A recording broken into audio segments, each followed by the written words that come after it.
आजको यस भिडियोमा हामी घरमै बसेर कम्प्युटर ल्यापटपमा सफ्टवेयर अपडेट अथवा इन्स्टल गर्ने तरिकाको बारेमा बुझ्छौँ है। अब सफ्टवेयर इन्स्टल गर्नको लागि हामीलाई पहिला सुरुमा सिडी चाहिन्छ, बुटेबल सिडी जुन मार्केटमा पाइन्छ हैन। अब त्यही सिडीको फाइल हामीले डाउनलोड गरेर हामीले आफै पनि बुटेबल फ्ल्यास ड्राइभ आफ्नो पेन ड्राइभलाई बुटेबल फ्ल्यास ड्राइभमा कन्भर्ट गरेर इन्स्टल गर्न सकिन्छ है। अब बुटेबल फ्ल्यास ड्राइभ कसरी बनाउने भन्ने कुरामा चाहिँ अब सुरु गरौँ है। हामी पहिला डिस्क्रिप्सनमा भएको लिङ्कमा जाउँ है। रुफस भन्ने एप्लिकेसन डाउनलोड गरौँ, त्यसलाई इन्स्टल गरेर रन गरौँ है त।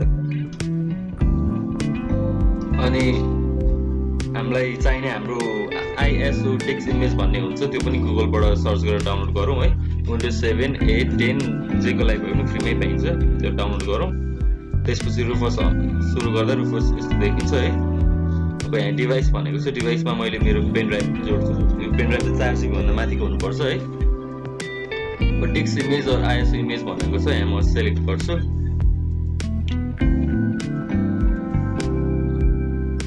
हामीले आइएसओ इमेज डाउनलोड गरेको नै गरौँ है।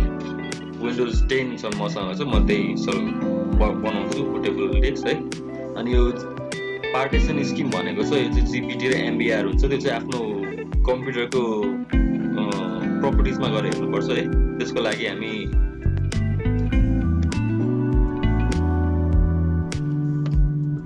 दिस पीसीमा गएर राइट क्लिक गरौँ है। यहाँ म्यानेज भन्ने हुन्छ, म्यानेज गरौँ।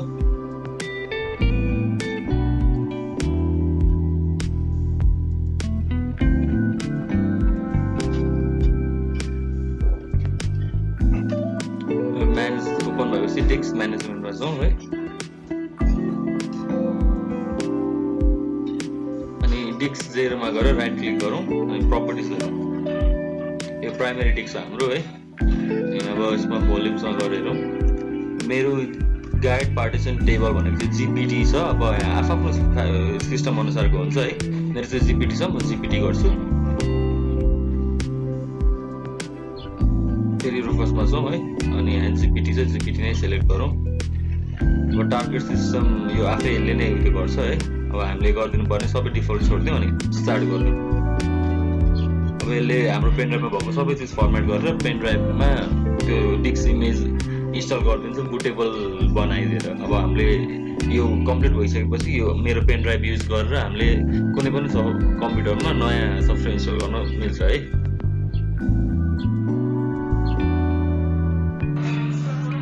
ल अब हाम्रो प्रोसेस कम्प्लिट भइसक्यो है। हाम्रो पेन ड्राइभ बुटेबल फ्ल्यास ड्राइभमा कन्भर्ट भइसक्यो। अब इन्स्टल गरेर नै हेरौँ त है।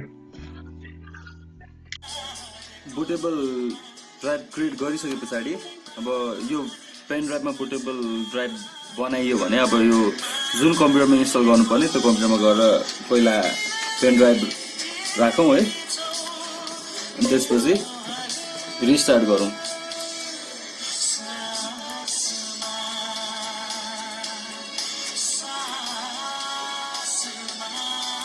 अब रिस्टार्ट गर्दाखेरि सबै कम्प्युटरको आफ्नो सिस्टम हुन्छ है। मेरो चाहिँ F9 की थिचेपछि बुट मेनुमा जान्छ है।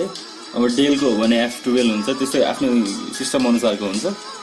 रिस्टार्ट हुँदाखेरि हामी त्यही की युज गरेर बुट मेनुमा जाउँ है।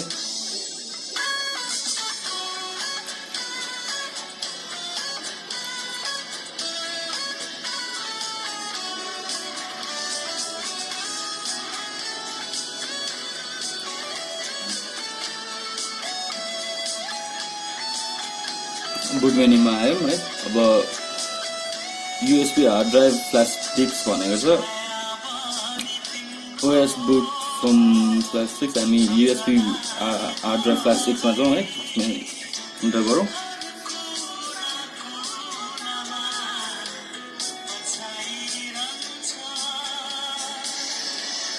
यस्तो हुन्छ है। त्यो गरेपछि अब इन्स्टल नाउ गरिदिउँ।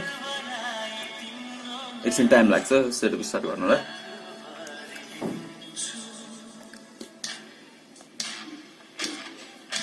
अब हामीलाई कुन चाहिएको छ? Windows 10 cloud, windows home single, home SS छ है। अब म चाहिँ प्रो गर्छु, नेक्स्ट गरिदिउँ। आफूलाई चाहिएको विन्डोज यसबाट इन्स्टल गर्नु मिल्छ है।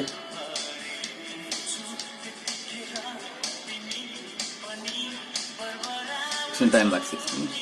अब यो टर्म्स एन्ड कन्डिसन एक्सेप्ट गरिदिउँ है। अपग्रेड इन्स्टल विन्डोज की फाइल्स भनेको छ, यो नगर्ने हामी कस्टम इन्स्टल गर्नुपर्छ है। कस्टम इन्स्टल एडभान्समा छौँ। अब क्लिन इन्स्टल गर्नुपर्छ भने पहिला ल्याग स्याग भइरहेछ, भाइरस साइरस छ भने क्लिन इन्स्टल गर्नको लागि चाहिँ यो बाँकी भएको पार्टिसनहरू डिलिट गरिदिउँ है।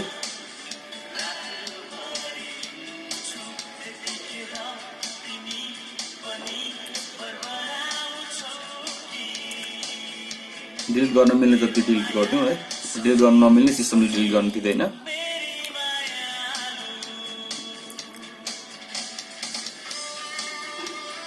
चाहिँ एकदम क्लिन इन्स्टलको लागि है। अब नयाँ इन्स्टलेसनमा केही पनि भाइरस अथवा अरू केहीले अट्याक गरेको छ भने त्यो केही पनि रहँदैन। अब ल हामी एकदम क्लिन हार्डवेयर पुरै क्लिन गरेर इन्स्टल गरौँ है। अब इन्स्टलेसन हुनु चाहिँ एकछिन टाइम लाग्छ, 10 देखि 15 मिनट लाग्छ त्यस्तै है।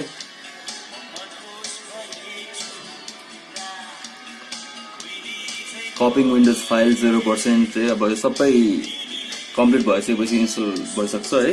अब एकछिन कुरौँ।